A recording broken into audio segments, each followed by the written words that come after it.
if we can allow an honest man to take over this government, a team of integrity, a team that does not have any corrupt record, this is where the future of this country lies. Na mimi naona kama hiyo timu iko hapa Kajiado leo na hamuna habari. Mutuombe nilete sasa kiongozi wetu aweze kusema nanyi, Dr. Stephen Kalonzo Musyoka. Serikali ya Kenya kwanza kwa miezi 15 wameomba trilioni 2 na milioni 400. 2.4 trillion washaomba within 15 days. Do maths. Within a tabulation of another 30 days, they'll have borrowed more than 8 trillion shillings without thinking the economy is growing. Mr. President, we want to ask you tukiwa Kajiado na kiwa kwa madhibao.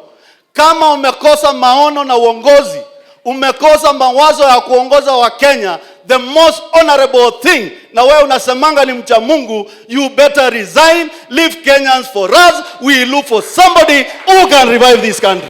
Once beaten, twice shy. Sivyo? Situmuumwa. Tujichune masikio.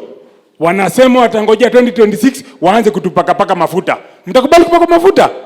Hapana. Kwa hivyo 2027 bila kusita tunahakisha kwamba tumeweka kiongozi ambaye anaweza kukomboa Kenya, Mheshimiwa Stephen Kalonzo Musyoka. Asanteni sana na Mungu awabariki. Jambo na jukumu la kuchunga wananchi kwanza kabisa ni kwa rais wa Kenya na kufuatia wafanyikazi wake. Kwa hivyo rais asilaumu wafanyikazi wake, kwanza ajilaumu mwenyewe na aombe wa Kenya msamaha. Hivyo ndivyo mtu ambaye anamjua Mungu anafaa kufanya, ama kiongozi ambaye anamfahamu Mungu kwanza akubali kama makosa iko. Hamna haja kuficha makosa. Ndio siku ingine mambo kama hayo yasitokezee, wa Kenya wapoteze maisha yao. Dr. Stephen Kalonzo Musyoka, mnajua yeye ni mcha Mungu. Yeye ana mambo mengi. In Kikamba kuna nini jambo tunasema wetu wataweteka. Even if you look for any wrong in him, you will never see it because him is who he is. Tunaelewana? Kwa hivyo wa Kenya, vile ningependa kuwauliza, mumwangalie ndugu yetu na baba yetu Dr. Stephen Kalonzo Musyoka na macho ya kuongoza nchi ya Kenya. Sisi watu wa Kajiado, sisi watu wa Taita na Ukambani, na juzi mliona kule Meru watu wa hapa Eastern, nao pia wameanza kusema, wameanza kufunguka macho. Ama hamkuona jamani? Kulikuwa na mkutano pale wa rais na watu wa Eastern, hapa Eastern wakasema kweli wanataka kurudi nyumbani. So what I'm trying to say, Baba Stephen Kalonzo Musyoka, your territory is bigger than you'd imagine. The stronghold is not only Ukambani, but hapa Kajiado going forward, kule Meru, kule Taita, Taveta na Pwani kwa ujumla. Na kwa sababu mimi kama mwenyekiti wa wabunge wote wa Pwani, tumesema kwamba chama hiki cha Wiper na baba yetu Kalonzo Musyoka tutamshikilia mpaka tarehe 10 mwezi wa 8 2027 aingie Ikulu ili Kenya ipone na tupate maendeleo ya kamili kwa mtu ambaye anamuogopa Mungu kiukweli. Mimi nalia na ndugu zangu wale wa Embakasi. Ile ilifanyika huko Embakasi was very wrong. Mtu ameambiwa atoe matanka yake katikati ya nyumba za watu na afanye. There are those enforcement officers who should have done that. If those officers did their work well, hao watu hawangechomeka. Mumepatiwa direction, mumeambiwa na koti hao watu watolewe hapo na nyinyi hamjawatoa hapo. Sasa watu wetu wameumia. Hiyo maneno ya hapo mahali Embakasi tunataka iangaliwe vizuri. Na watu wengi wetu wa Ukambani wameumia. Wengi hata sio Wakamba peke yake. Wakenya wengi wanaishi huko na wameumia. Hiyo maneno inataka iangaliwe vizuri. When they want to kashifu mimi anasema yule mtu wa katikati. It is true nilipitia katikati. It is true. This time hakuna kupitia katikati, ni kunyakua na kwenda mbele. Lakini wananchi wa Kenya wameumia sana.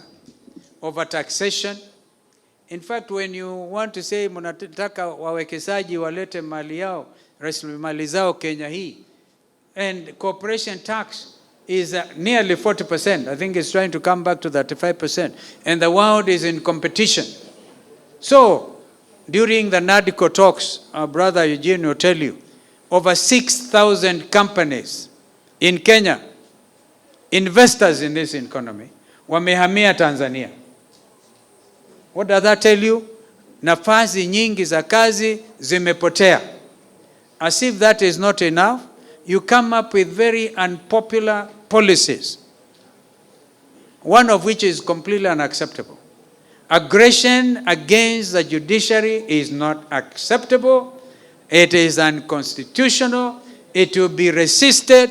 In fact, what is happening with Kenya Kwanza is very close. It's not even close. It's nothing but contempt of court. Contempt of court is actually actionable. Ata my learned junior friend will agree. Who said there was a vacancy? Kwa ofisi ya Chief Justice. Nimeona discussion, debate inaendelea. When I was in the other place, debate. Sijui Mudavadi was trying to kumjibu Raila. I don't know whether Raila indicated anything, something like people want to apply.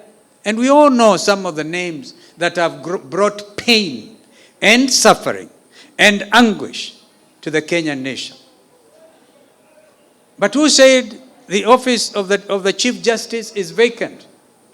It is not.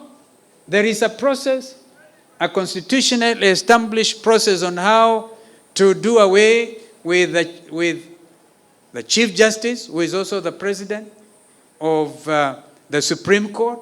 And we are not into that yet. There's a petition we saw by some Kenyan, maybe inspired by some other forces, in order to intimidate the judiciary. But what Justice Kome today said, I've seen a quotation, akisema that they may even have dialogue. Dialogue is okay. But you do not expect as the executive to influence the decision-making process of the judges of the Republic of Kenya. You cannot. So they took a decision that housing levy is unconstitutional. As we speak, that is a position. If you are unhappy with it, appeal. They took a decision that taking our soldiers to Haiti is wrong. And I don't know who was expecting what kind of payments. That is a position. If you are unhappy with it, appeal. But don't cause aggression against the judiciary. Because that is one of the key pillars of our nationhood as a people. There may be corruption in the judiciary, yes. And that is why I agree with Professor Makau Mutua today has written a good column.